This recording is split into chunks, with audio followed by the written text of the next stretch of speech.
सुलाता। आए मुसलमान, तू सिर्फ 2 रोटी के लिए अपने भाई की जमीन पे कब्जा कर रहा है। एक कुत्ते को पानी पिलाने वाली तवाइफ जो हमेशा जिस्म बेचा करती थी, पैसे लेकर जिस्म बेचा करती थी, और जिसके बारे में हदीस के अल्फाज ये फाहिशा, बदचलन, ये जुमले हैं हदीस के, बदचलन, पैसा लेती थी और जिस्म बेचती थी। सिर्फ नेकी ये थी, एक कुत्ते को एक बार बस पानी पिलाया, रब की रहमत जोश में आई, बख्श दिया उसको। हाँ, वो रहमान है, वहां इतना कहा कि सारी नेकियां नजरअंदाज करके सिर्फ एक बुराई को पकड़ ले और उसी की बुनियाद पर जहन्नम बता। इसलिए रहमान और रहीम भी समझना चाहिए और कहार भी और जब्बार भी समझना चाहिए।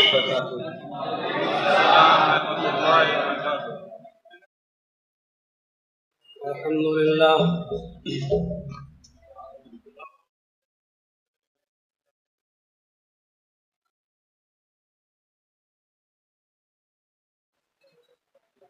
अल्हम्दुलिल्लाह नहमदुहु व नस्तईनुहु व नस्तगफिरुह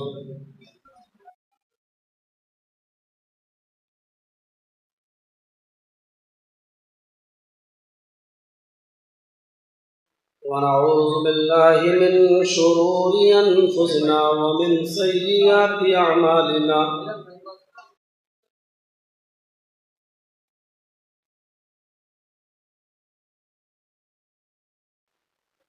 मन यहदिहिल्लाहु फला मुज़िल्ल लहु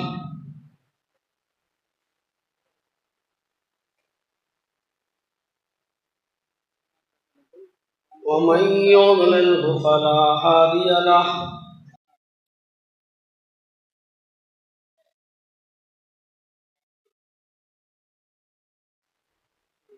व अशहदु अल्ला इलाहा इल्लल्लाहु वहदहु ला शरीका लहु व अशहदु अन्ना मुहम्मदन अब्दुहु व रसूलुहु। अम्मा बाद फ़इन्न खैरल हदीस किताबुल्लाह व खैरल हदी हदी मुहम्मदिन सल्लल्लाहु अलैहि वसल्लम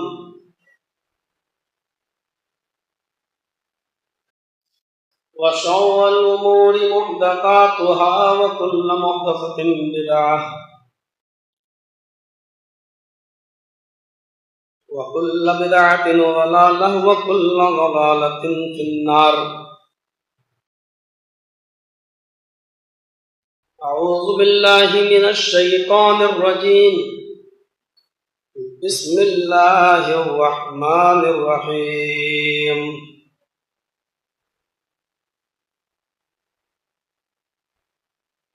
अल्हम्दुलिल्लाहि रब्बिल आलमीन अर्रहमानिर रहीम मालिकि यौमिद्दीन। रब्बि इश्रह ली सदरी व यस्सिर ली अमरी वहलुल उक़दतम मिन लिसानी यफ़क़हू क़ौली।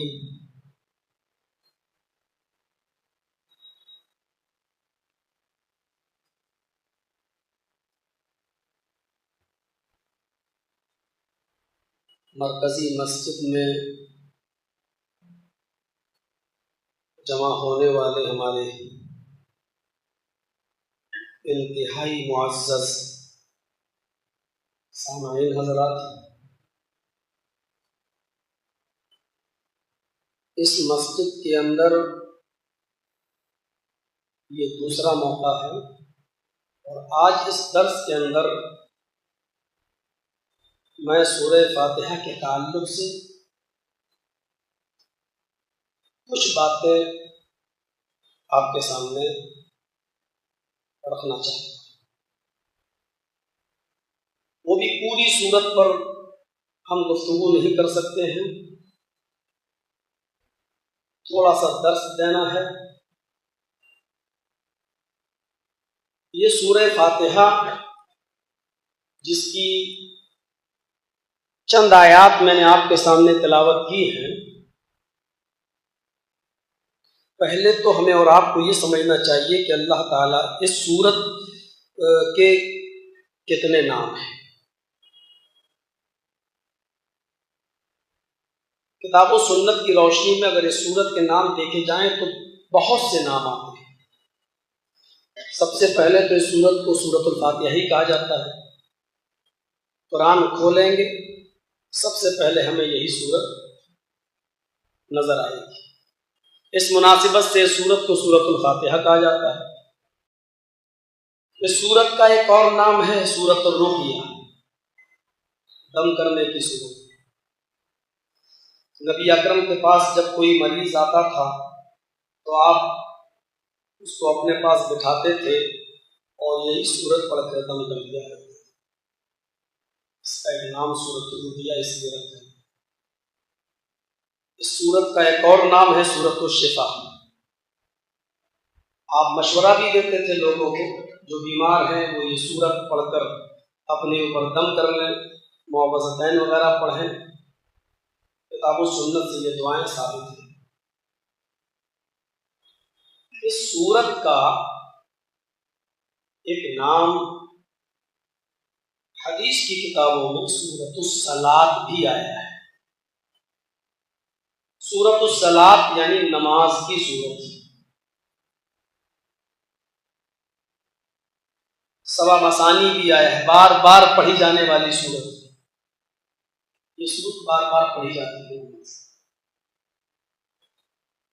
पहली रकात में आप पढ़े हैं सूरह फातिहा, दूसरी रकात में आप पढ़े हैं तो पहले इस सूरत को पढ़ेंगे, बाद में कोई और दूसरी सूरत। तीसरी रकात में अगर आप पढ़े हैं तो पहले इस सूरत को पढ़ेंगे, बाद में कोई और सूरत। लेकिन इस सूरत को बार बार पढ़ें। एक रकात में आम तौर पर एक ही सूरत पढ़ी जाती है, दूसरी रकात में आप उस सूरत से हटकर कोई और सूरत पढ़ते हैं। लेकिन सूरतुल फातिहा आप हर रकात में पढ़ते हैं, बार बार पढ़ी जाने वाली सूरत। सूरतुस सलात इसलिए कहते हैं क्योंकि नमाज में पढ़ी जाती है ये सूरत। बिना किसी इख्तिलाफ को सामने रखे हुए ये मुसल्लमा अकीदा है सबका और ईमान है सबका कि जिस नमाज के अंदर सूरह फातिहा नहीं पढ़ी जाएगी वो नमाज नहीं होगी। इख्तिलाफ सूरह फातिहा के पढ़ने पर नहीं है, इख्तिलाफ यह है कि इमाम के पीछे सूरह फातिहा पढ़ी जाएगी या नहीं पढ़ी जाएगी। मैं इस मसले को नहीं छोड़ता हूं, लेकिन सूरतुल फातिहा के पढ़ने पर सबका इत्तिफाक है कि इसके बगैर नमाज नहीं होती। अल्लाह तबारक व तआला ने फरमाया, और जिस हदीस के अंदर अल्लाह के नबी ये फरमाए कि अल्लाह ने फरमाया, तो वो हदीस हदीस कुदूसी कहलाती है। मुस्लिम शरीफ के अल्फाज हैं, नबी अकरम ने फरमाया कि अल्लाह फरमाता है।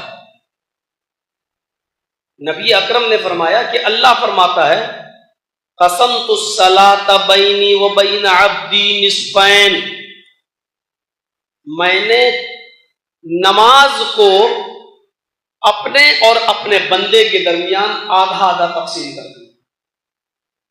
आधी नमाज का ताल्लुक मुझसे है और आधी नमाज का ताल्लुक बंदे से। और अल्लाह ताला क्या कह रहा है, नमाज को हमने अपने और अपने बंदे के दरमियान आधा आधा बांट दिया है, लेकिन नमाज कह किसको रहा है? इज़ा क़ाल अल अब्दु अल्हम्दुलिल्लाहि रब्बिल आलमीन क़ाल अल्लाहु अज़्ज़ व जल्ल हमिदनी अब्दी।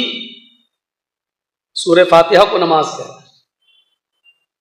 जब बंदा मेरा ये कहता है अल्हम्दुलिल्लाहि रब्बिल आलमीन, तो अल्लाह भी फरिश्तों को जमा करके कहता है, फरिश्तों गवाह रहना, हमीदनी अब्दी, मेरे बंदे ने मेरी हम्द बयान की।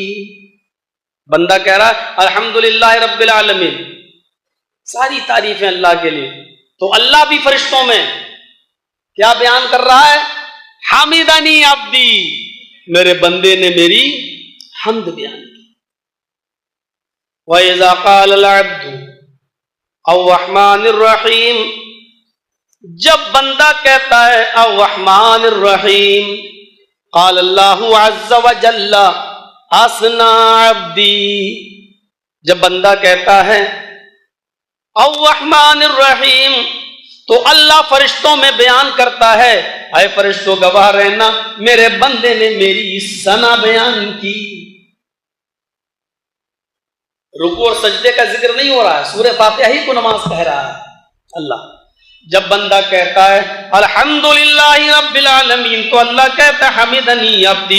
जब बंदा कहता है रहमानिर रहीम, तो अल्लाह फरमाता असना अब्दी, मेरे बंदे ने मेरी सना बयान की। और जब बंदा कहता है मालिकी यौमिद्दीन, तो अल्लाह तबारक व तआला फरमाता है मज्जदनी अब्दी, मेरे बंदे ने मेरी बुजुर्गी बयान की। ये तीन आयतों का ताल्लुक अल्लाह से है। बंदा अल्लाह की हम्द, अल्लाह की सना, अल्लाह की बुजुर्गी बयान करता है। अब बीच में जो एक आयत है उसको थोड़ी देर के लिए छोड़ दीजिए, इय्याका नअबुदु व इय्याका नस्तईन, थोड़ी देर के लिए इसको अलग कर दीजिए, मैं आता हूं इसमें। अब लास्ट में तीन आयतें उधर, इहदिना सिरातल मुस्तकीम सिरातल लज़ीना अनअमता अलैहिम गैरिल मग़ज़ूबि अलैहिम वलद्दाल्लीन। ये तीन आयतों का ताल्लुक बंदे से। बंदा अपने रब से मांग रहा है, इहदिना सिरातल मुस्तकीम, ऐ अल्लाह मुझे सिरात मुस्तकीम पर चला, सीधे रास्ते पर चला। सिरातल लज़ीना अनअमता अलैहिम, ऐ अल्लाह मुझे उन लोगों के रास्ते पर चला जिनको तूने इनामात से नवाजा है, जिनको तूने गिफ्ट्स दिए हैं, नेक लोगों के रास्ते पर। गैरिल मग़ज़ूबि अलैहिम वलद्दाल्लीन, आय अल्लाह मुझे उन लोगों के रास्ते पे मत चला जो तेरे गैज़ो गज़ब के गुस्से के शिकार हुए, जिनके ऊपर तेरा अज़ाब नाजिल हुआ। तो मुझे उन लोगों के यानी यहूद और नसारा के रास्ते पर हमको न चला। अल्लाह फरमाता है मेरे बंदे के लिए वो चीज है जो उसने मांगी, वो सब कुछ है उसके लिए जो उसने मांगा। ये तीन आयतों का ताल्लुक बंदे से है, क्योंकि बंदा अपने रब से मांग रहा है। तीन आयतों का ताल्लुक अल्लाह से, तीन का ताल्लुक बंदे से। अब बीच वाली आयत कहां ले जाएंगे? अगर उसको यहां जोड़ते हैं तो चार हो रही हैं अल्लाह की तरफ, और बंदे की तरफ तीन रह जाती है। और अगर बंदों से जोड़ते हैं उसको तो बंदों की तरफ चार हो रही हैं, अल्लाह की तरफ तीन रह जाती है। तो अल्लाह ने तो कहा आधा आधा बांटा है, तो ये आधा आधा कैसे होगा? इस आयत को आप पढ़ेंगे तो आपको खुद नतीजा निकल जाएगा कि इसमें आधी, इस आयत का आधा टुकड़ा अल्लाह से ताल्लुक रखता है और आधा टुकड़ा बंदों से ताल्लुक रखता है।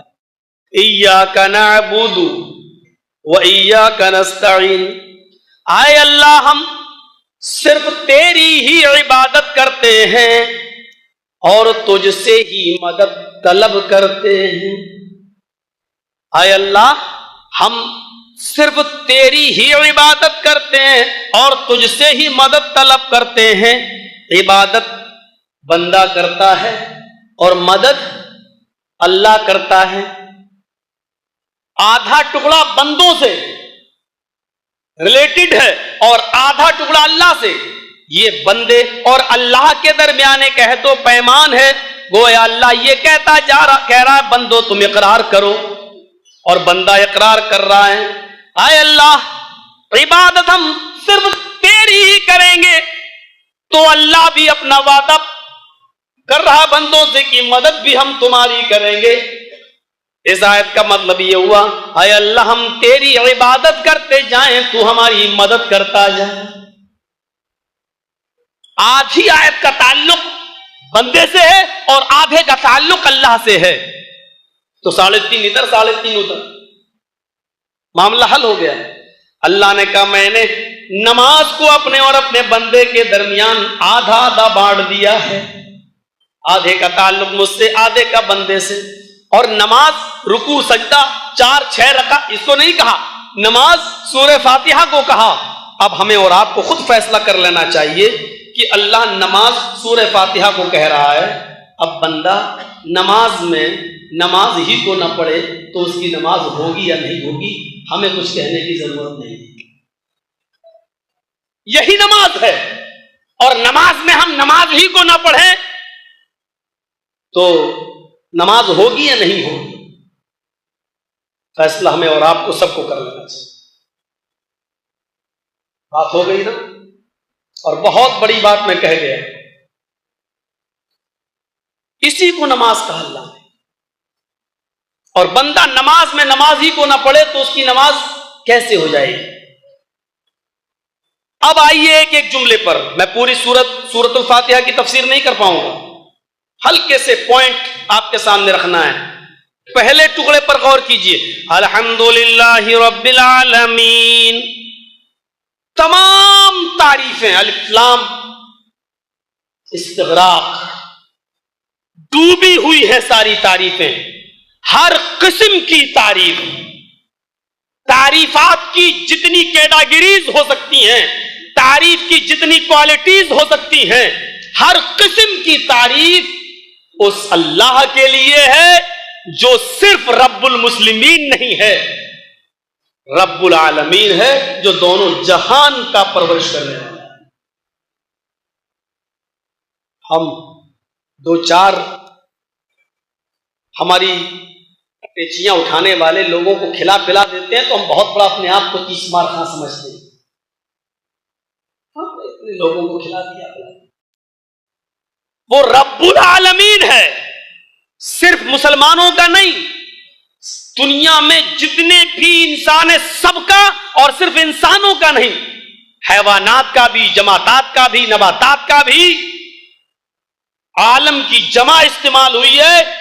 जितने भी आलम है, उन तमाम आलम में जितनी मखलूकात और जिस किस्म की मखलूकात है, सबकी परवरिश वो करता है। आपने जमीन में एक दाना डाला है, बस गेहूं का, चावल का, उस दाने को भी परवरिश के मराहिल से गुजारते हुए पूरा दरख्त बना देना, बाली बना देना, और फिर एक चावल को सड़ाकर उससे कल्ले को निकालकर फिर उस एक दाने से 100 दाने बना देना, एक चावल से 100 चावल बना देना, गेहूं के एक दाने से 100 दाने बना देना, उसको भी परवरिश के मराहिल से गुजार कर इस नौइयत तक पहुंचाने वाली जात वही है। यह भी परवरिश है।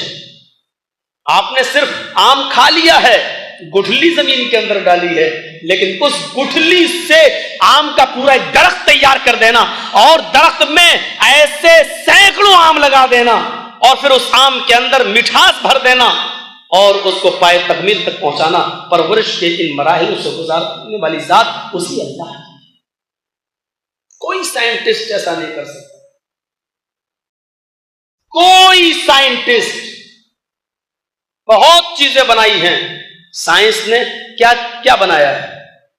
जिस वक्त टेलीफोन बनाया था, ये मोबाइल तो बहुत बाद में बने, टेलीफोन बनाया था तो जिस साइंटिस्ट ने बनाया था वो थोड़ा सा मुतकब्बिराना अंदाज में, तकब्बुर के अंदाज में कहने लगा, मैंने वो चीज बनाई जो खुदा भी नहीं बना सकता।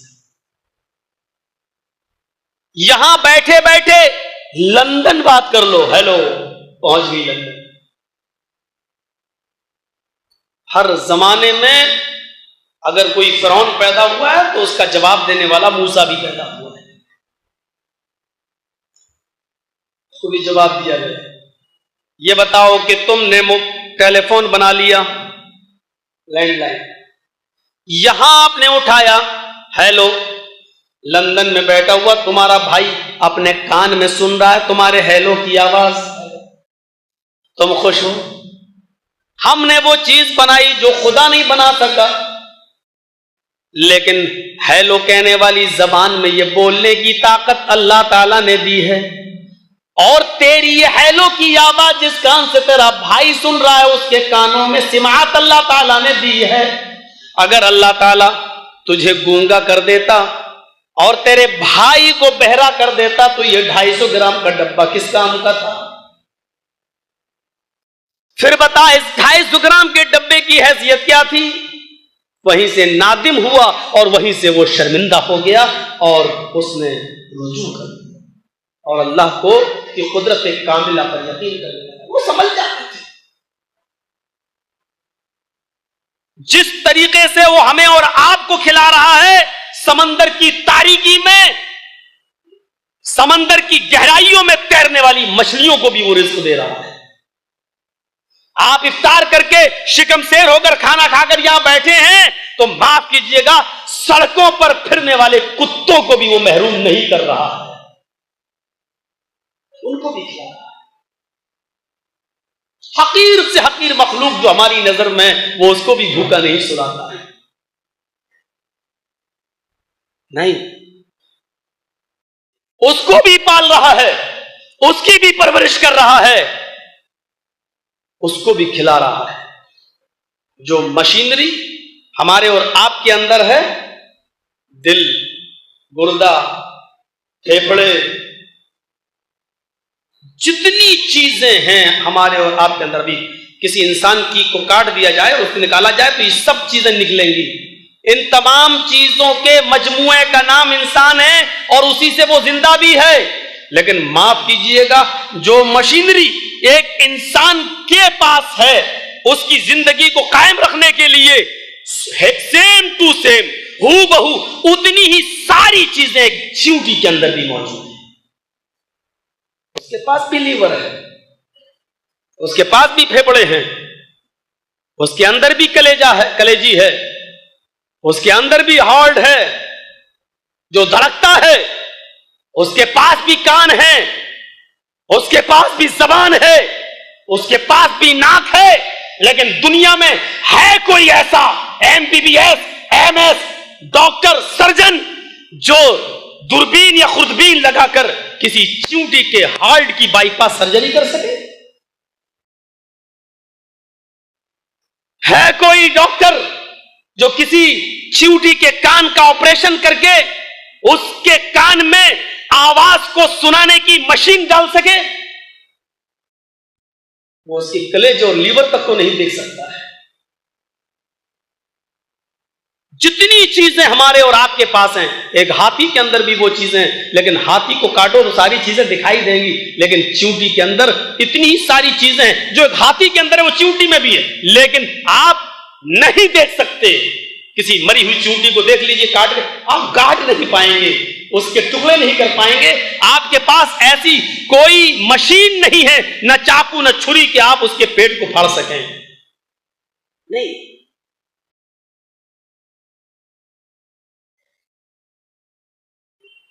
सलाम अलैकुम, मुसाफा किया, गले मिले, आप जन्नतुल फिरदौस लगा के आए, सुना माशाअल्लाह खुशबू लगी है, चलिए 10 कदम दूर से आपकी खुशबू आ रही, बस इससे ज्यादा नहीं। हमारी नाक में तो सिर्फ इतनी सी कशिश है कि आप हमारे बगल में खड़े हैं तो आपका ऊद, आपका जन्नतुल फिरदौस, हमें हमारी नाक तक उसकी महक जा रही है।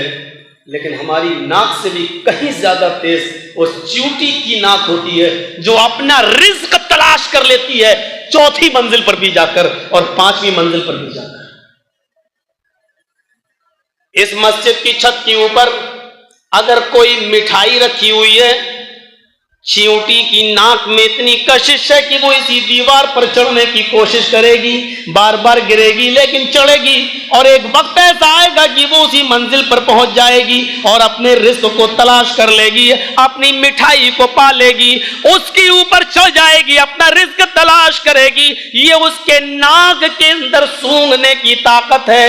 अल्लाह उसके की परवरिश भी कर रहा है और परवरिश के निजाम को चलाने के लिए उसकी नाक इतनी तेज रख दी है, उसकी नाक में कुव्वत शमात इतनी रख दी है, सूंघने की कुव्वत इतनी देती है कि वो 4-5 मंजिल पर भी अपनी रोजी तलाश कर लेती है। और सुनने की ताकत उसके कानों में इतनी दी है, इतनी दी है कि हम इस दीवार के पीछे कोई चीज गिरी उसकी आवाज नहीं सुन पाएंगे।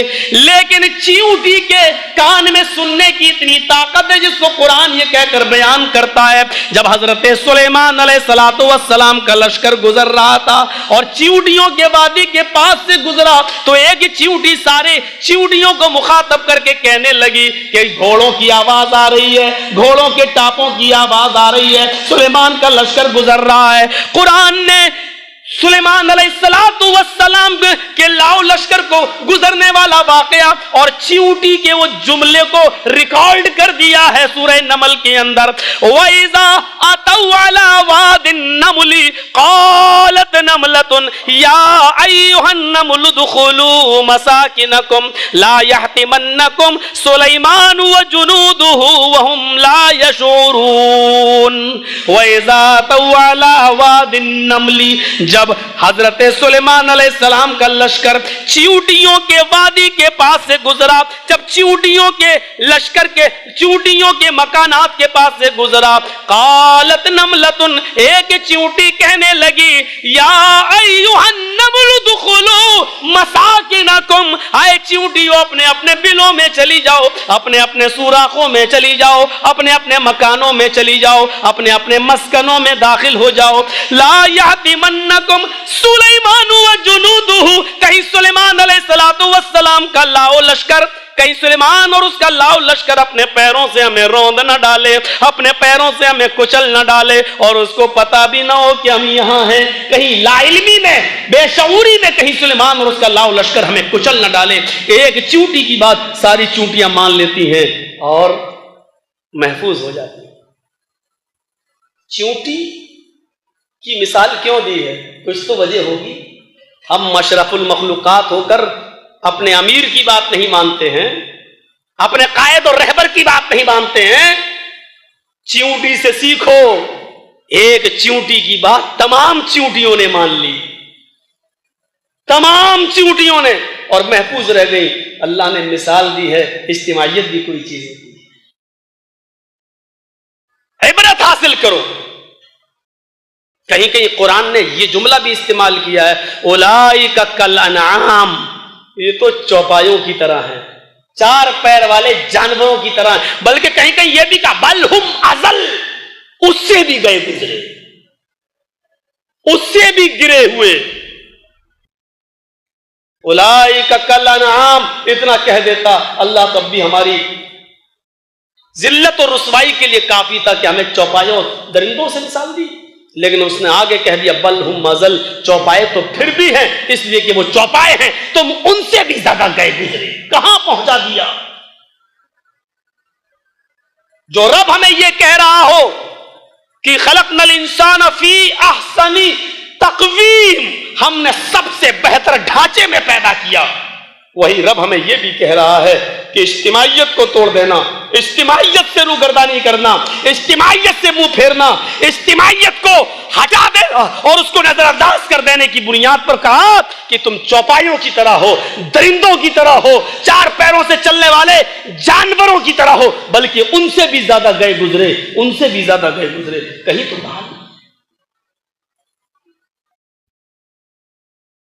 वो चींटी इतने ऊपर से अपनी रोजी तलाश कर लेती है, वो चींटी इतने दूर से घोड़ों की टापों की आवाज सुन लेती है, और एक चींटी जो अमीर जो कायद थी, सारी चींटियां उसकी बात को मान लेती हैं और अपने अपने बेलों में और सुराखों में चली जाती हैं। मेरा रब तो वो है कि जैसे वो हमें खिलाता और पिलाता है, माफ कीजिएगा, वो चींटियों को भी, दरिंदों को भी, परिंदों को भी देता है। फरमाया अल्लाह ताला ने, मेरे बंदो तुम मेरे ऊपर कमा हक कहो, जैसे भरोसा करना चाहिए, अगर मेरी जात पर तुम वैसे भरोसा कर लो तो हम तुम्हें खाने को वैसे ही देंगे, हम तुम्हें रिस्क वैसे ही देंगे। जैसे चिड़ियां भूखे पेट घोंसलों से निकलती हैं और शाम को जब अपने घोंसलों में आती हैं तो उनका पेट भरा हुआ होता है, हम उनको जिस तरह रिस्क देते हैं हम तुम्हें भी रिस्क देंगे। हम भूखा उठाते जरूर हैं लेकिन भूखा सुलाते नहीं है, इसके लिए तुम्हें तवक्कुल और भरोसा करना चाहिए। दुनिया में सबसे बड़ा जानवर जानते हो कौन सा है? व्हेल मछली। और एक व्हेल मछली एक दिन में कितना गोश्त खाती है आपको मालूम है? 40 टन। 40 टन, 2.5 मन का 1 कुंटल, 100 कुंटल का 1 टन, 100 कुंटल का 1 टन। 100 कुंटल मतलब 1000 किलो का 1 टन, और कितना टन खाती है? 40 टन, यानी 40,000 किलो। मेरा रब उस व्हील मछली को भी हर दिन 40 टन 40,000 किलो गोश्त खिलाता है, वो उसको भी भूखा नहीं सुलाता। आए मुसलमान, तू सिर्फ 2 रोटी के लिए अपने भाई की जमीन पे कब्जा कर रहा है। तू सिर्फ 2 रोटी के लिए नाजायज तरीके अपना रहा है। तू 2 रोटी के लिए एक दूसरे का मर्डर कर रहा है। तू 2 रोटी के लिए रिस्क हलाल छोड़कर हराम रास्ते अपनाने लगता है। मेरा रब उस मछली को भी 40,000 किलो गोश्त खिलाता है। मेरा रब उसको भी भूखा नहीं सोने देता है। हमें भूखा कैसे सोने देता? अल्हम्दुलिल्लाहि रब्बिल आलमीन। सिर्फ रुबूबियत पे बोलने लगूं, रब कैसे कैसे पालता है, कैसे कैसे खिलाता, तो आप तसव्वुर नहीं कर पाएंगे। एक रात नहीं, मुझ जैसे कम इल्म लोगों को रमजान का पूरा महीना दे दिया जाए और कहा जाए सिर्फ रब्बुल आलमीन पे बोलो, तो रब्ब काबा की कसम पूरा महीना खत्म हो जाएगा, रब्बुल आलमीन की तफसीर खत्म नहीं होगी।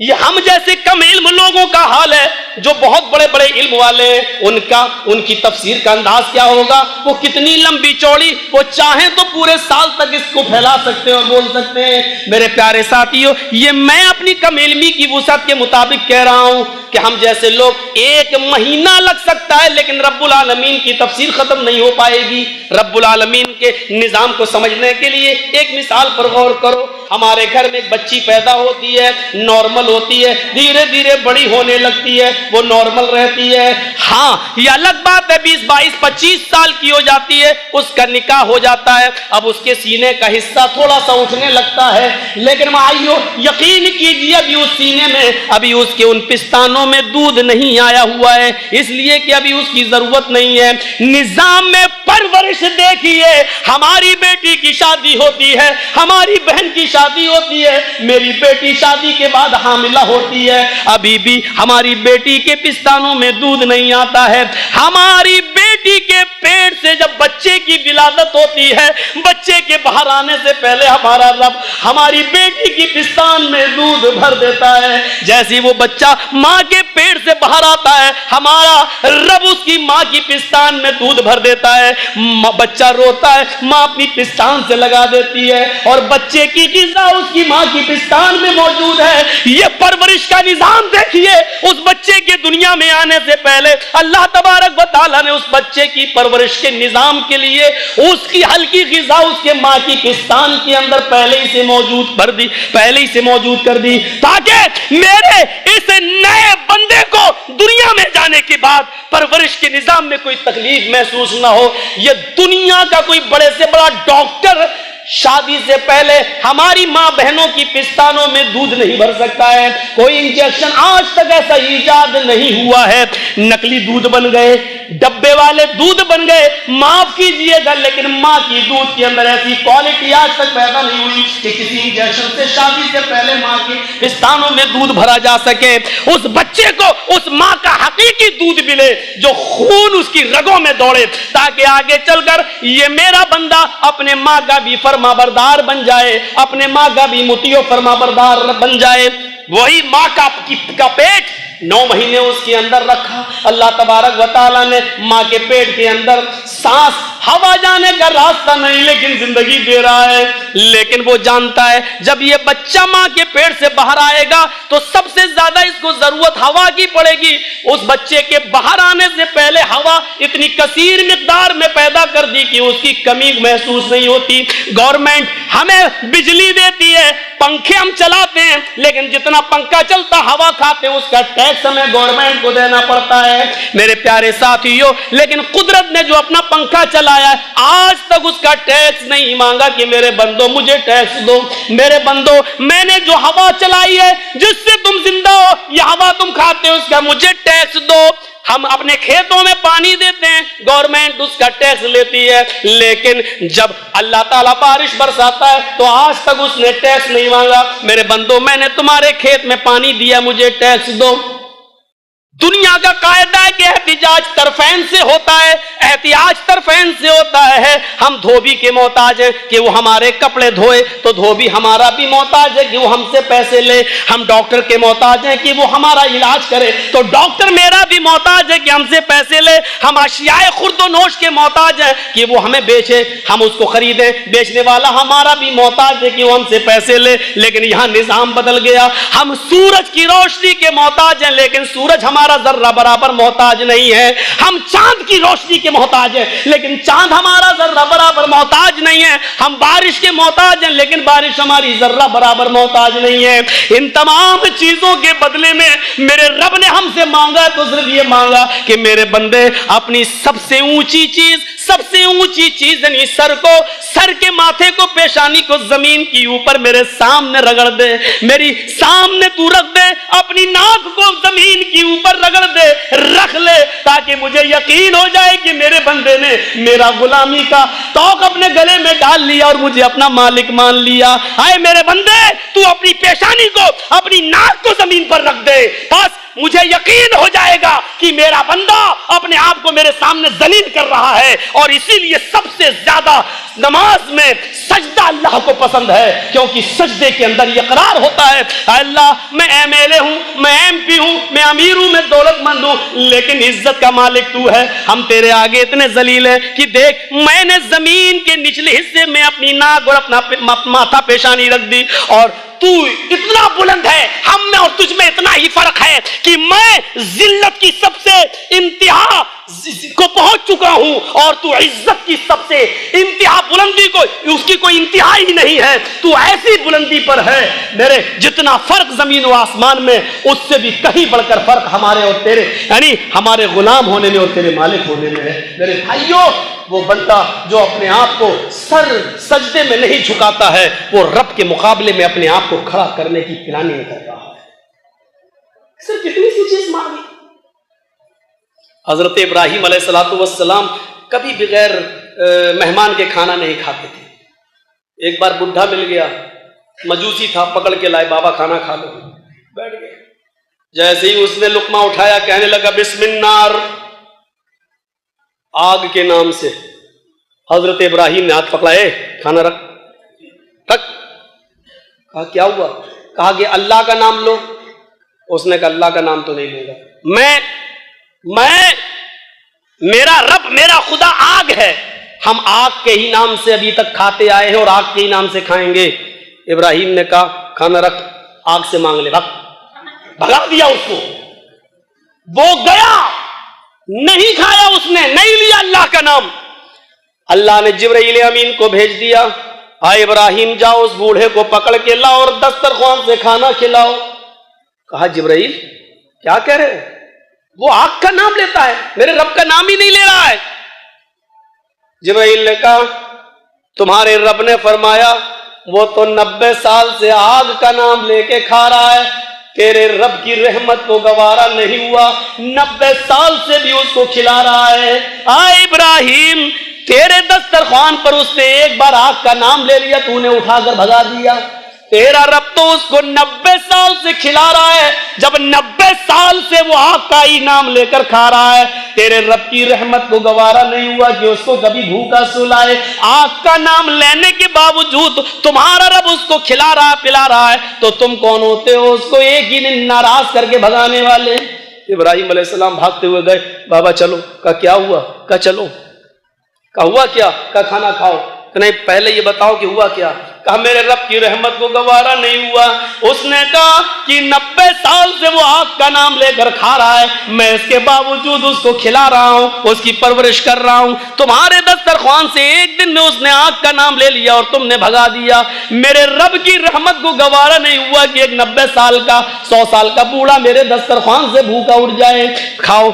कहने लगा बूढ़ा, आ इब्राहिम, पहले उस रहमान और रहीम रब से मेरा भी रिश्ता जोड़ दो, उसके बाद मैं खाना खाऊंगा। जिस रब की रहमत इतनी वसी हो तो उससे हमें रिश्ता तोड़ के नहीं रह सकता। अब मैं खाना खाऊंगा, पहले मेरा रिश्ता जोड़ दो। मेरे प्यारे साथियों, अब देखिए ये आयत कैसी लग रही है। अल्हम्दुलिल्लाहि रब्बिल आलमीन। तमाम तारीफें उस अल्लाह के लिए जो दोनों जहान की परवरिश करने वाला है, दोनों जहान के निजाम को, परवरिश के निजाम को चलाने वाला है। तुम अपनी माँ के पेट में थे, 1 महीने के 2 महीने का हमल था, तेरी माँ खाना खा रही थी और अल्लाह तेरी माँ के पेट के अंदर तेरी आंखें बना रहा था। तेरी माँ खाना खा रही थी, अल्लाह तेरी माँ के पेट के अंदर तेरा कान बना रहा था। तेरी माँ बर्तन मांज रही थी, अल्लाह तेरी माँ के पेट के अंदर तेरा दिल बना रहा था। तेरी माँ सो रही थी और अल्लाह तेरे माँ के पेट के अंदर तेरे दिल में हरकत पैदा कर रहा था। तेरी माँ सोकर उठकर झाड़ू लगा रही थी और अल्लाह तेरी माँ के पेट के अंदर तेरी आंखों में ट्यूबलाइट डालकर रोशनी पैदा कर रहा था। ये तमाम चीजें उस वक्त कर रहा था जब मां को पता भी नहीं कि मेरे बेटे की अब आंख बन रही है, कि कान बन रहा है, कि दिल बन रहा है। बस बाप ने अपना काम कर दिया और मां की कोख अपना काम कर रही है। असल कारीगरी तो अल्लाह रब्बुल आलमीन की कुदरत कामिला। वो मेरे प्यारे साथियों, इसीलिए तो उसने डंके की चोट पर ऐलान किया है, इन्नल्लज़ीना तदऊना मिन दूनिल्लाहि लन यख़्लुक़ू ज़ुबाबन वलद इज्तमऊ लहू। अल्लाह को छोड़कर तुम जिनको पुकारते हो, अल्लाह को छोड़कर तुम जिनके आस्थानों पे जाते हो, अल्लाह को छोड़कर तुम जिनसे मुश्किल कुशाई का सवाल करते हो, अल्लाह को छोड़कर तुम जिनसे भीख मांग रहे हो, मदद तलब कर रहे हो, लन यख़्लुक़ू ज़ुबाबन, वो एक मक्खी भी पैदा करने की ताकत नहीं रखते, वो एक मक्खी भी पैदा नहीं कर सकते। वयस्लुबहुमुज़्ज़ुबाबु शैअन, मक्खी पैदा करके जान डालना तो बहुत बड़ी बात, अगर मक्खी उनसे कोई चीज लेके उड़ जाए, मक्खी कोई चीज लेकर चली जाए, तो ये सब मिलकर उस मक्खी से वो चीज वापस लेने की भी ताकत नहीं रखते। ज़ौफ़त तालिबु वल मतलूब, मांगने वाला भी कमजोर, जिससे मांग रहा है वो भी कमजोर, कमजोर कमजोर से मांग रहा है, बंदा बंदे से मांग रहा है, मखलूक मखलूक से मांग रही है, बेबस बेबस से मांग रहा है, लाचार लाचार से मांग रहा है, और साफ क्यों ना कह दूं फकीर फकीर से मांग रहा है। यही हुआ सही तर्जुमा इसका, यही हुई इसकी सही तशरीह। अल्हम्दुलिल्लाहि रब्बिल आलमीन, तमाम तारीफें उस अल्लाह के लिए हैं। आइए दूसरा टुकड़ा ले लो। अर्रहमानिर रहीम, बड़ा ही मेहरबान, इंतहाई रहम करने वाला है। उसकी रहमत का अंदाजा सिर्फ इस हदीस से लगा लीजिए। फरमाया अल्लाह ताला ने कि मेरे पास रहमत के 100 दर्जे हैं और मैंने दुनिया में सिर्फ 1 दर्जा उतारा है। 100 रहमत के 100 दर्जों में से 1 दर्जा। आपको हमसे मोहब्बत, अभी तकरीर खत्म करेंगे चैन बना के ले जाएंगे, ये मोहब्बत ही तो है। कोई कुछ हो ना जाए आप मेरे सामने, ये मोहब्बत ही तो है। एक मां अपने बच्चे को रोता सीने से लगा लेती, ये मोहब्बत ही तो है। एक शख्स किताब और सुन्नत की बुनियाद पर इतनी मोहब्बत किसी आलिम से करने लगता है कि उसकी तरफ आने वाले हथियार को वो अपने ऊपर रोकता है, लेकिन उस आलिम की हिफाजत करना अपना फर्ज समझता है। मेरे भाइयों, ये उसी मोहब्बत का नतीजा तो है। हमें रसूल से और रसूल को हमसे जो मोहब्बत, वो इसी 1 दर्जा, दुनिया में उसी 1 दर्जे का हाल ये है कि माँ अपने बच्चे को रोता हुआ नहीं देख सकती है, बाप अपने बेटे को तड़पता हुआ नहीं देख सकता है, बीमार नहीं देख सकता है, भाई अपनी बहन को कभी गरीबी में नहीं देख सकता है, परेशानी में नहीं देख सकता है। रात में हमारा बेटा दर्द से, पेट के दर्द से कराहने लगे तो आप डॉक्टरों के दरवाजे खटखटाने लगते हैं, और कोई दरवाजा न खोले तो आप सरकारी हॉस्पिटल तक में लेके चले जाते हैं। मेरे भाइयों, ये उसी 1 दर्जा रहमत का असर है जो दुनिया में दिखाई दे रहा है। फरमाया 99 दर्जे मैंने अपने पास बचा कर रखे हैं। कयामत का दिन होगा, मेरे बंदे गुनाहगार मेरे सामने खड़े होंगे, मैं 99 दर्जे रहमत के उस वक्त अपने बंदों पर निछावर कर दूंगा। बड़ा बदनसीब होगा वो इंसान जो रब के 99 दर्जे रहमतों के बावजूद भी अपने आप को न बख्शवा सके और जन्नत का मुस्तहिक नहीं बन सके। वो वही होगा जो मुशरिक होगा, जिसका इंतकाल हालत शिर्क में हुआ होगा। 99 दर्जे रहमत भी अल्लाह की लुट जाए लेकिन वो मुशरिक को माफ नहीं करेगा, बख्शेगा ही। कितना बड़ा बदनसीब होगा वो इंसान। जरा तसव्वुर कीजिए, ये रहमत का कौन सी मिसाल है और इसको किस दर्जे में रखे गया। हमने अपनी बेटी की शादी की, एक मिसाल, कुछ बर्तन जहेज में दे दिए, हमारी बेटी रोजाना साफ करती है और रखती है ससुराल में। एक दिन वो सफाई कर रही थी घर की, कांच के 2 गिलास जमीन की ऊपर नीचे गिर गए। इत्तेफाक से एक बच गया और एक टुकड़े टुकड़े हो गया। सवाल है, ईमानदारी के साथ बताइएगा, मेरी बेटी ससुराल गई है, अब वो किस गिलास की हिफाजत करेगी, जो टूट गया उसकी या जो बच गया उसकी? आप यही जवाब है आपका, और यही दोगे। जो टूट गया उसको क्या करेगी, जो बच गया है उसी को साफ आप करके फिर रख देगी। अब मैं पूछता हूं, टूटे हुए का क्या करेगी? उसको इकट्ठा करेगी, कोई कांच किसी को चुभ ना जाए, इकट्ठा करेगी और बाहर कूड़ेदान के अंदर फेंक देगी या नाली के अंदर डाल देगी ताकि किसी को चुभ ना जाए। अपने घर में उस टूटे हुए गिलास को रखना गवारा नहीं करेगी। 2 कांच की गिलास दोनों जमीन पर गिरे, एक सही सलामत, एक बच गया। सही सलामत की हिफाजत हो रही है, टूटे हुए गिलास को उठाकर बाहर फेंक दिया गया। उसको अपने घर में क्या, अपनी जमीन पर भी रखना गवारा नहीं, आपको नुकसान पहुंचा सकता है। अब मैं आपसे पूछता हूं, एक मां के 2 बेटे हैं, एक मां के 2 बेटे हैं, करता है, दोनों कमाता है, मां को खिलाता है, पिलाता है, परवरिश कर रहा है, मां का ख्याल रख रहा है, मां को कोई तकलीफ नहीं होने देता है, और उसका दूसरा बच्चा हाथों से कोड़ी और पैरों से लंगड़ा है, बिस्तर से उठने के लायक नहीं है, बीमार हो चुका है, जवान है, लेकिन वो बिस्तर से उठ भी नहीं पाता है, बिस्तर पर ही लैट्रीन करता है, बिस्तर पर ही पेशाब करता है। अब मैं आपसे ईमानदारी के साथ पूछ रहा हूं, एक बेटा मां का उसको कमा कमा कर खिला रहा है, वो मां के लिए फायदेमंद है, मां को उससे भी फायदा हो रहा है, लेकिन दूसरा बच्चा मां का बिस्तर पे पड़ा है, वो कपड़ा भी नहीं पहन सकता है, उसके हाथ कोड़ी हैं, उसके पैरों में उठने की ताकत नहीं है, पैरों से वो लंगड़ा है, रीढ़ की हड्डी खराब हो चुकी है, जबान भी चलती नहीं है, वो इशारे से समझाता है। ईमानदारी के साथ बताइए, मां अपने इन दोनों बच्चों में से किस बच्चे से मोहब्बत करेगी? इन दोनों बेटों में से किस बच्चे से मोहब्बत करेगी?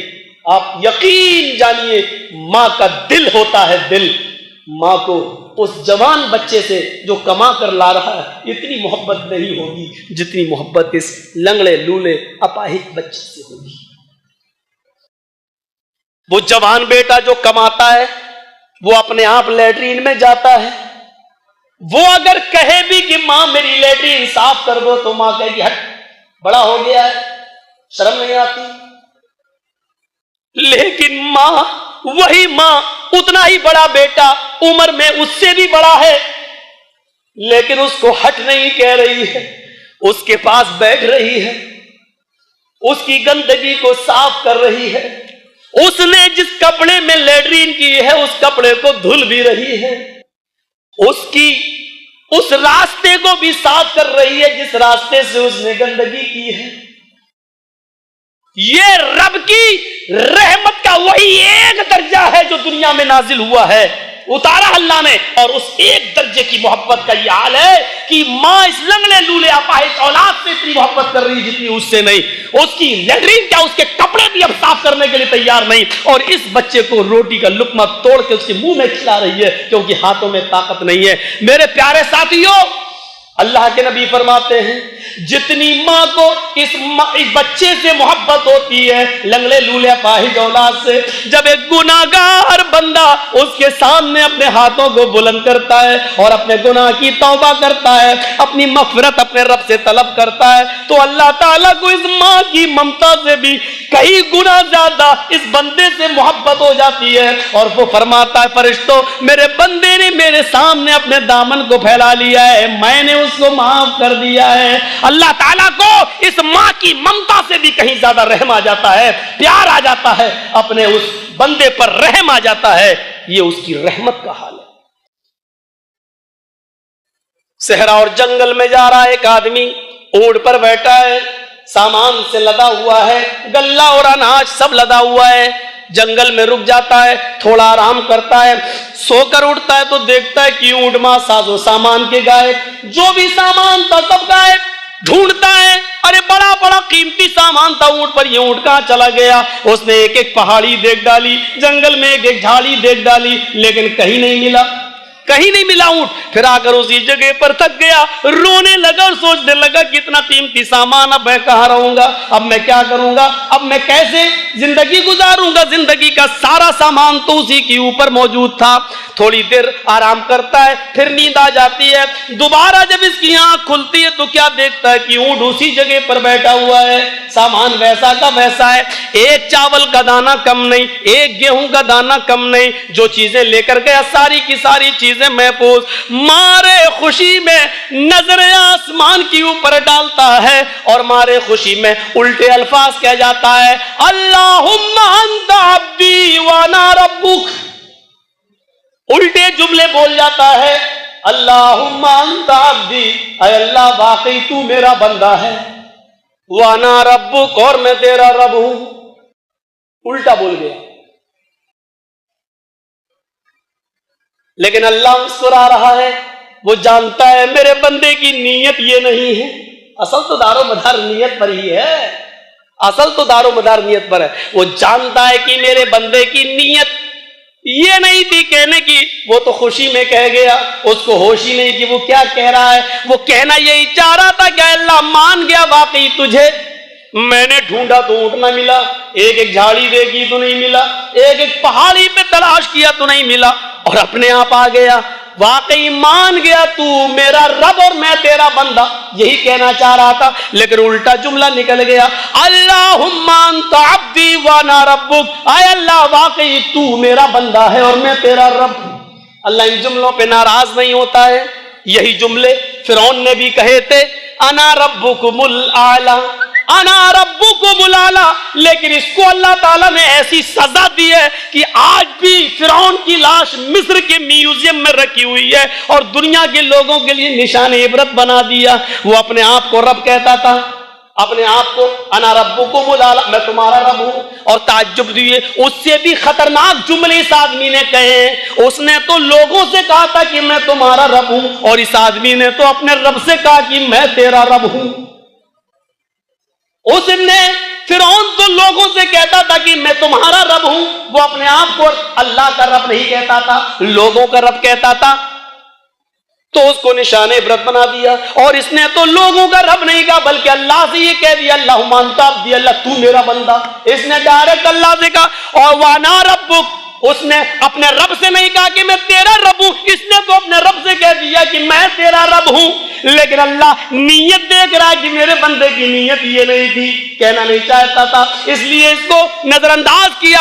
लेकिन फिरौन को निशान इबरत बना दिया लोगों के लिए। मेरे प्यारे साथियों, गौर कीजिए नीयतों पर कितना दारो मदार होता है। अल्लाह फरमाता है, मारे खुशी के इस आदमी ने जो उल्टे जुमले बोल दिए, अपना ऊंट पाकर जब मेरा बंदा मेरे सामने अपने हाथों को फैलाकर, दामन फैलाकर कहता, अल्लाहुम्मा ग़फ़िरली ज़म्बी, हाय अल्लाह मेरे गुनाह बख्श दे, अल्लाहुम्मा ग़फ़िर लिज़ुनूबिना, हाय अल्लाह हमारे तमाम गुनाहों को माफ कर दे, वस्तुर उयूबना, हमारे ऐबों पर पर्दा डाल दे। जब मेरा बंदा ये कहता है तो मुझे इस आदमी से, इस बंदे से ज्यादा खुशी होती है जो ऊंट पाकर खुश हो रहा है, इससे भी ज्यादा खुशी होती है। लेकिन मांगने वाला तो हो, ये रमजान का मुकद्दस महीना, हमें इस महीने में भी तौफीक नहीं मिल रही है। हम अल्लाह ताला से रोएं, गिड़गिड़ाएं और अपने आंखों के आंसुओं से अपने गुनाहों की स्याही को धोएं। मेरे भाइयों, इससे ज्यादा मुबारक महीना नहीं आएगा। अल्लाह ताला हर रात आसमान दुनिया पर आकर ऐलान करता है, कोई मेरा बंदा जो अपने दामन को फैलाए और मैं उसका दामन भर दूं। मांगने वाला चाहिए, रब की रहमतें लुट रही हैं, लूटने वाला चाहिए, बरस रही है, बटोरने वाला चाहिए। अर्रहमानिर रहीम, बड़ा रहम करने वाला, इंतहाई मेहरबान है। ये रहम है। नबी अकरम के पास कुछ जंगी कैदी लाए गए, कुछ जंगी कैदी लाए गए। हजरत उमर बयान करते हैं, कुछ जंगी कैदी लाए गए, उनको कैद कर दिया गया। उन कैदियों में एक औरत भी थी जिसका बच्चा, छोटा सा दूध पीता बच्चा कहीं खो गया था। वो जिस बच्चे को देखती उसको पकड़ती और अपने पिस्तान से लगा लेती। पागल सी हो जा रही थी अपने बच्चे के गुम हो जाने के जुनून में। जिस बच्चे को पकड़ती, आपने कहा ऐसा क्यों कर रही? कहा अल्लाह के नबी, इस औरत का बच्चा कहीं खो गया। वो जिस बच्चे को पकड़ती अपने पिस्तान से लगा लेती और दूध पिलाने लगती, उसको अपना बच्चा समझती। आपने फरमाया, इस माँ को अगर असली बेटा मिल जाए तो उसकी खुशी का हाल क्या होगा? साहबा ने कहा पूछो मत। जब ये दूसरे के बच्चे को अपना बच्चा समझ रही, जब असली बच्चा मिल जाए तो इसकी खुशी का क्या ठिकाना होगा? फरमाया, जो ठिकाना इस औरत का होगा, जो खुशी का, जब एक गुनाहगार बंदा अपने रब से गुनाह की तौबा करता है तो अल्लाह ताला को इस माँ की खुशी से भी ज्यादा खुशी होती है कि वो अपने बच्चे की वजह से बख्श सकता है कि उसने कुत्ते को पानी पिला दिया था, अपना मोजा डुबोया, निकाला और कुत्ते को पानी पिलाया और रब को उसकी खूबी पसंद आ गई और बख्श दिया। मेरे भाइयों, जहां रब एक कुत्ते को पानी पिलाने वाली तवाइफ जो हमेशा जिस्म बेचा करती थी, पैसे लेकर जिस्म बेचा करती थी, और जिसके बारे में हदीस के अल्फाज, ये फाहिशा, बदचलन, ये जुमले हैं हदीस के, बदचलन, पैसा लेती थी और जिस्म बेचती थी। सिर्फ नेकी ये थी, एक कुत्ते को एक बार बस पानी पिलाया, रब की रहमत जोश में आई, बख्श दिया उसको।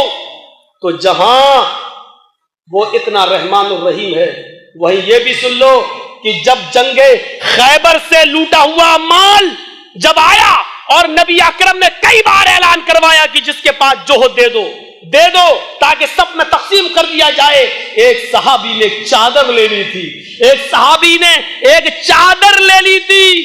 जब माल आखिरी ऐलान के बाद भी जब वो चादर नहीं दी और रख ली अपने पास, पसंद आ गई थी कि नहीं इसको मैं ले लूं, लेकिन जब नबी अकरम ने सारा माल तकसीम कर दिया, सब लोगों में जब माल गनीमत बांट दिया, तो सहाबी उस चादर को 2 या 3 दिन के बाद लेकर पहुंचे। अल्लाह के रसूल, मैं इसको दे रहा हूं, ये ले ली थी। आपने कहा आवाज सुनी थी कि नहीं सुनी थी? कहा सुनी थी। कहा अल्लाह के नबी सल्लल्लाहु अलैहि वसल्लम ने इसको ले जाओ। नहीं, अब ये चादर मैं नहीं ले सकता, जाओ, तुमने बहुत बड़ी अमानत में खयानत की। उस चादर को नहीं लिया, नहीं कबूल किया, और एक जंग हुई नबी अकरम ही के साथ। उस जंग में वो सहाबी फिर शरीक हुए, फिर मर्दाना वार लड़े, लेकिन कत्ल कर दिए गए। सहाबा ने कहा अल्लाह के रसूल, खुशखबरी हो इस सहाबी के लिए, जन्नत की खुशखबरी हो, ये शहीद हो गए।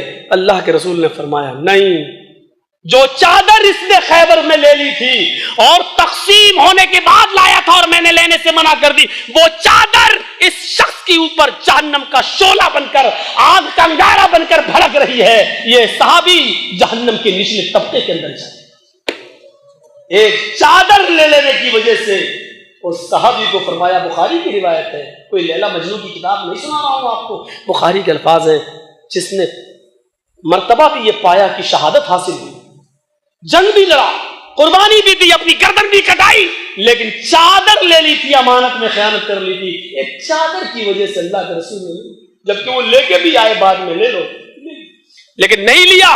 और जब इंतकाल हुआ उनका तो अल्लाह के रसूल से कहा, साहबा ने इसको खुशखबरी हो अल्लाह के रसूल, ये तो शहीद हो गए, इसको जन्नत मिलेगी। आपने कहा नहीं, जो चादर इसने खैबर में ले ली थी, खैबर की वो चादर ला तश्तइलु अलैहि नारा, आग बनकर भड़क रही है वो चादर से। उसकी सजा पहले ये जहन्नम के अंदर भुगतेंगे, फिर बाद में जहन्नम में दाखिल किए जाएंगे, बचेंगे। जहां वो रहमान है, वहां इतना कहार कि सारी नेकियां नजरअंदाज करके सिर्फ एक बुराई को पकड़ ले और उसी की बुनियाद पर जहन्नम में डाल दे। इसलिए रहमान और रहीम भी समझना चाहिए और कहार भी और जब्बार भी समझना चाहिए। और रहमान और रहीम इसीलिए फरमाया मालिक यौमिद्दीन, रहमान और रहीम समझो तो जब्बार और कहार भी समझो। और ये तभी तसव्वुर करोगे जब उसको कयामत के दिन का मालिक समझोगे। मालिक यौमिद्दीन, वो कयामत के दिन का मालिक है, दुनिया का मालिक नहीं है क्या? वो दुनिया का भी मालिक है, लेकिन दुनिया की मिल्कियतें थोड़ी दे रखी हैं। तो मेरे भाइयों, कुछ दिनों के लिए उसने दे रखी है, ये ले ले, ये ले, चल चल, अब वो, लेकिन कयामत के दिन वो मुकम्मल तौर पर पूरा पूरा मालिक होगा। अभी तो इख्तियार दे रखा है, ऐलान होगा, सब लाइन में खड़े होंगे, इंडिया के भी, पाकिस्तान के भी, बांग्लादेश के भी, इधर के उधर के सब खड़े होंगे। आवाज आएगी लिमनिल मुल्किल यौम, आज के दिन का मालिक कौन है? आज के दिन का बादशाह कौन है? आज के दिन का मालिक कौन है? आज के दिन का बादशाह कौन है? आवाज आएगी इन लोगों की तरफ से, लिल्लाहिल वाहिदिल कहार, आज के दिन का बादशाह तो सिर्फ अल्लाह है, वाहिद जो अकेला है, कहार जबरदस्त है। फरमाया उस दिन कोई किसी के ऊपर जुल्म नहीं कर सकेगा। अल यौमा ला तमलिकु नफ्सुन लिनफ्सिन शैआ, आज के दिन कोई नफ्स किसी नफ्स के ऊपर जर्रा बराबर मालिक नहीं, सारे मामलात अल्लाह के सुपुर्द होंगे। पूरी पूरी जजा और सजा वही दे सकता है, कोई कानून है ही नहीं दुनिया में, कोई नहीं है जो हमारे जुर्मों की हमें पूरी पूरी सजा दे सके। एक आदमी डूब रहा है पानी में, हमने उसको बचा लिया, उसका बाप हमें क्या इनाम दे देगा? किसी के जान को बचाने का कोई इनाम है? क्या इनाम देगा? हमने उसकी जान बचाई, क्या इनाम देगा? चाहे कितना सोना दे दे, लेकिन जान से तो ज्यादा नहीं। हमारे पूरा बदला दे ही नहीं सकता कोई, इसलिए एक ऐसी अदालत मानना पड़ेगी जहां हमारे अच्छे अमलों की पूरी पूरी जजा बदला हमें मिले, इनाम मिले, और सजा भी कोई नहीं दे सकता है। मौलवी जर्जीस ने एक कत्ल किया है, बताओ क्या सजा होगी इंडियन कानून के मुताबिक? हमने कबूल कर लिया, चलिए अदालत में, मैंने कत्ल किया, क्या सजा होगी? फांसी। कत्ल की सजा फांसी। हमने 10 कत्ल किए, अब क्या सजा होगी? फांसी। हमने 100 मर्डर किए हैं, सुप्रीम कोर्ट क्या सजा सुनाएगा? ज्यादा से ज्यादा सबसे बड़ी सजा क्या सुनाएगा? फांसी। ये तो एक कत्ल की सजा हुई है, हमने तो 10 किए हैं, 9 की बाकी है अभी। हमने तो 50 किए, 49 की बाकी है अभी।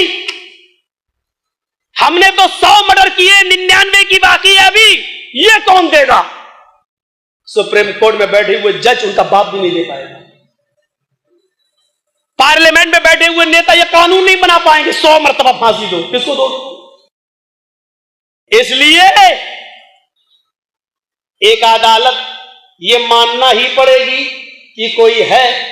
हमें एक कत्ल की सजा तो दुनिया की अदालत ने दे दी, लेकिन 9 कत्ल की सजा हमारी बाकी है, जो अर्श वाले की अदालत में हमें मिलेगी, और उसी को कहा जाता है जहन्नम। वो हमें हमारे बुरे अमाल की पूरी पूरी सजा भी देगा, हमारे अच्छे अमलों का पूरा पूरा बदला भी देगा, इनाम भी देगा।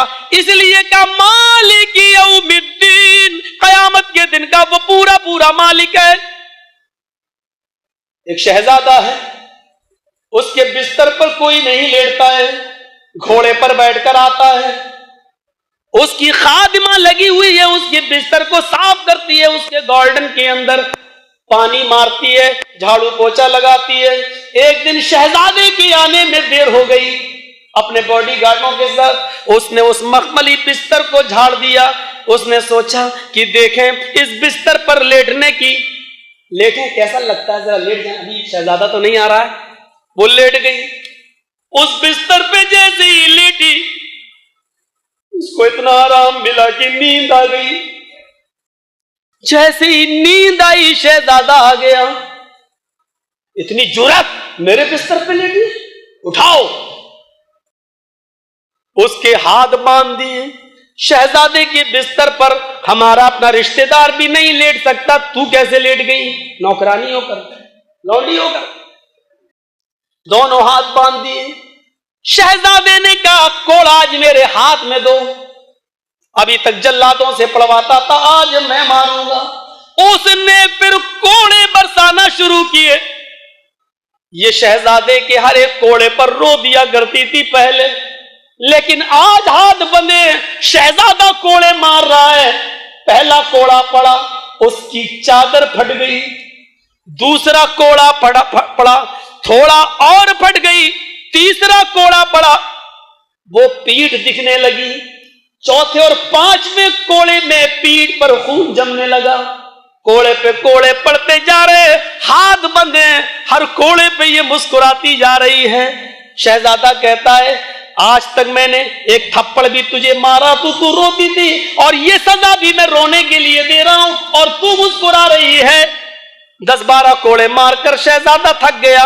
कहने लगा, हंसने की वजह बता। कहने लगी, शहजादे मैं ये सोचकर मुस्कुरा रही हूं कि तेरी अदालत में चंद लम्हे के लिए मैं नरम गरम बिस्तर पर लेट गई। नरम गरम बिस्तर पर चंद लम्हे के लिए मैं लेट गई, तो तेरी अदालत में मेरी ये सजा है कि कोड़ों पे कोड़े मेरे बरसाए जा रहे हैं और खून निकलने लगा। मैं तेरे बारे में सोच रही हूं कि तू तो रातों दिन इस नरम गरम बिस्तर पे सोता है। मेरे रब की अदालत में तेरी सजा क्या होगी, मैं ये सोचकर मुस्कुरा रही हूं। थोड़ी देर तेरे बिस्तर पे मैं लेट गई, तेरी अदालत में इसकी ये सजा है। थोड़ी सी देर बिस्तर पर लेटने की, इस आराम करने की ये सजा है, तो मेरे रब की अदालत में उस आदमी की क्या सजा होगी जो 24 घंटे बिस्तर पर, नरम गरम बिस्तर पे आराम करता है। शहजादे ने कहा, इस लौंडी को आजाद कर दो। और उसी दिन से वो भागा और जंगलों में रह रहकर उसने अपनी जिंदगी गुजारी और कट गया पूरी तरीके से दुनिया व माफिया से, और गुमनामी की जिंदगी गुजारने लगा और अपने गुनाह पर तौबा करते करते मर गया और उसी जंगल में कहीं दफना दिया गया। उसके बाप को भी पता नहीं चल सका। मेरे प्यारे साथियों, इंसान अपनी इस्लाह करना चाहे तो एक लौंडी की हल्की सी नसीहत भी किसी के दिल में घर कर सकती है और शहजादा फकीरी की जिंदगी गुजार सकता है। फकीरी यही होती है कि आदमी इबरत हासिल कर ले। फकीरी उसको नहीं कहते किसी जगह पे बैठ जाओ, अल्लाहू अल्लाहू अल्लाहू की रट लगाओ, फना फिल्ला हो जाओ।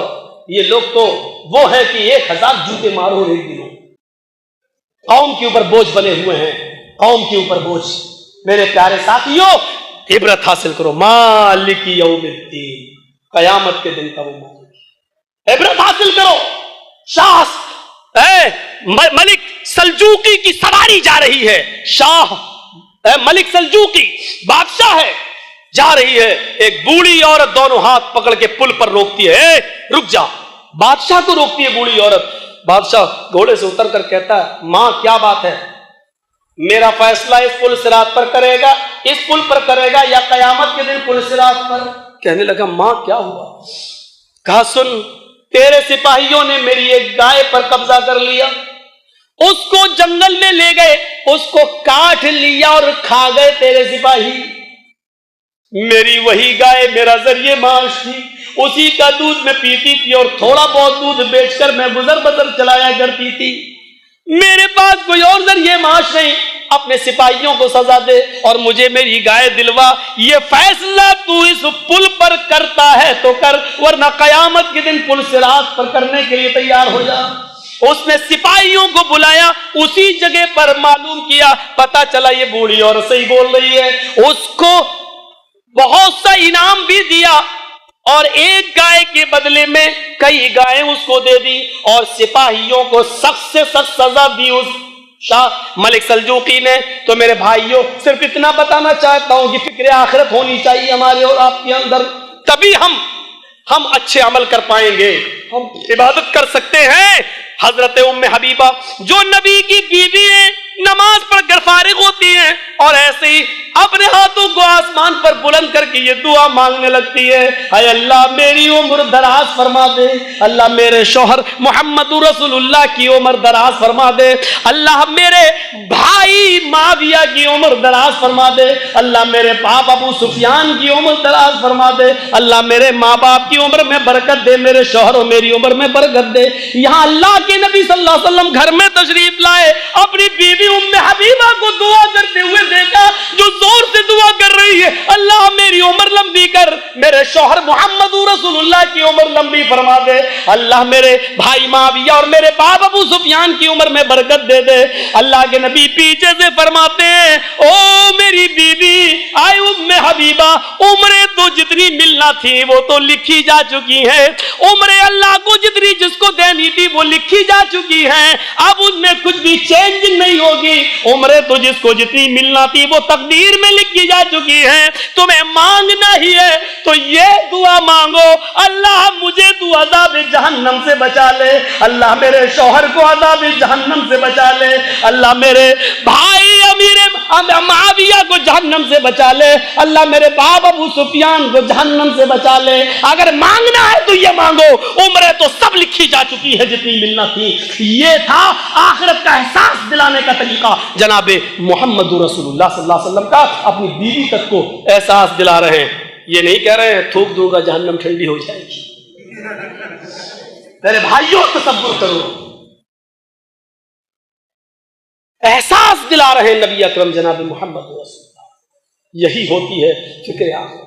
कहने वाले ने कहा, अल्लाह के रसूल कबल अज़ वक्त बुढ़ापा कैसे आ गया? आपकी उम्र तो इतनी नहीं दिख रही है, लेकिन फिर भी बुढ़ापे के आसार, चेहरे में झुर्रियां आने लगी, बाल सफेद होने लगे, दाढ़ी पकने लगी।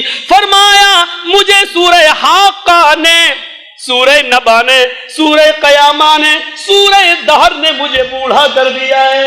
इन सूरतों में क़यामत का हौलनाक मंजर पेश किया गया है। इस हौलनाक मंजर ने मोहम्मद रसूलुल्लाह को बूढ़ा कर दिया है। ये फिक्र आखिरत थी, ये फिक्र आखिरत। उमर इब्ने अब्दुल अजीज खलीफा है, अमीरुल मोमिनीन है, लेकिन 4 दिन से उनकी बीवी को खाना नहीं मिला, पेट में बच्चा है, हमल है पेट में।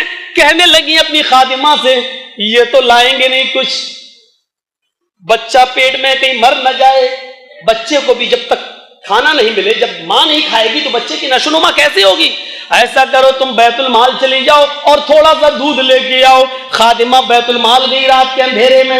उमर इब्ने अब्दुल अजीज सो रहे हैं, खादिमा बैतुल माल गई और बैतुल माल के कैशियर से कहती है, नाज़िम मालियात से, खजांची से कहती है कि मैं अमीरुल मोमिनीन उमर इब्ने अब्दुल अजीज की खादिमा हूं, उनकी बीवी के पेट में बच्चा है, वो हामिला है, 4 दिन से खाना नहीं मिला, अगर थोड़ा सा दूध तुम नहीं दोगे तो वो पेट का बच्चा मर जाएगा, थोड़ा सा दूध दे दो। उसने एक प्याला दूध निकाल कर दे दिया। उमर इब्ने अब्दुल अजीज की खादिमा दरवाजे में दाखिल होती है, हल्के से दरवाजा खोलती है, क्या देखती है कि मेरा मालिक, मेरा आका उमर इब्ने अब्दुल अजीज कुएं, घर में कुआं था, उसी कुएं के पास बैठकर वुजू बना रहे हैं। उन्होंने आते हुए देख लिया, दरवाजा खुल रहा है, देखा ये मेरी खादिमा है। ए रात के अंधेरे में तू कहां गई थी? अजीब, क्या छुपाए हुए हो? कपड़ा हटाओ। कहा ये दूध है। कहा ये दूध कहां से लाई हो? कहा बैतुल माल से। किसके लिए लाई हो? कहा आपकी बीवी के लिए। बीवी कहने लगी मैंने मंगाया था। कहा मैं अमीरुल मोमिनीन हूं, फिर तुम्हें मुझसे परमिशन लेनी चाहिए थी और उस खजांची ने मेरी परमिशन के बगैर दे कैसे दिया है? कहा देखो मेरे शौहर, तुम अच्छी तरह जानते हो तुम्हारी अमानत मेरे पेट में पल रही है, मैं हामिला हूं। तुम जानते हो जब तक बच्चे को नशोनुमा तभी होगी जब मां कुछ खाती पीती रहेगी। 4 दिन से नन्हे मासूम को भी कुछ नहीं मिला है, इसलिए थोड़ा दूध पी लेने दो, ताकत आ जाएगी, ये बच्चा भी थोड़ा नशोनुमा पा जाएगा। फरमाया मेरी बीवी, ये बैतुल माल से दूध आया है और ये मुसलमानों की अमानत है, मैं खयानत नहीं कर सकता। उमर इब्ने अब्दुल अजीज ने वो दूध का प्याला अपने हाथ में ले लिया। चीखते हुए उनकी बीवी ने कहा अमीरुल मोमिनीन, अगर दूध पीने के लिए नहीं देते हो तो ये पेट के बच्चे की गारंटी नहीं है, वो मर जाएगा। उमर इब्न अब्दुल अजीज ने पीछे मुड़ के अपनी बीवी को देखा और ललकारते हुए कहा, मेरी प्यारी बीवी, इस पेट के बच्चे से कह दो, आए मेरी बीवी, इस पेट के बच्चे से कह दो, अगर एक प्याला दूध जो मुसलमानों की अमानत में खयानत करके मैं तुम्हें पिला दूं और इस पेट के बच्चे की जिंदगी इस एक प्याले के दूध से ही जिंदा रह सकती है, तो उमर इब्न अब्दुल अजीज को ये बेटा नहीं चाहिए, उमर इब्न अब्दुल अजीज को ये बच्चा नहीं चाहिए। आए मेरी बीवी, तेरे पेट का बच्चा मरता है तो मर जाने दे। उमर इब्न अब्दुल अजीज को अपने पेट के बच्चे, अपने बीवी के पेट के बच्चे का मर जाना गवारा है, लेकिन मुसलमानों की अमानत में खयानत गवारा नहीं है। समझा लो इस बच्चे को, नहीं चाहिए मुझे ये बच्चा। अल्लाह, तू अच्छी तरीके से जानता है मैं मुसलमानों के माल की अमानत में खयानत नहीं कर सकता। आय अल्लाह, जब मैं उस माल की हिफाजत में लगा हुआ हूं तो मेरे बच्चे की हिफाजत तू फरमा। आय अल्लाह, मेरे बच्चे की हिफाजत तू फरमा। फिर खजांची के पास गए, तुम्हारी हिम्मत कैसे पड़ी बगैर इजाजत के? कहा वो बच्चे के मर जाने का डर था। खबरदार, अगर आइंदा ऐसी गलती की तो मैं तुम्हें निकाल दूंगा, तुम्हें यहां से तुम्हारा इखराज कर दूंगा, तुम्हें निकलना पड़ेगा यहां से और सख्त से सख्त सजा दी जाएगी।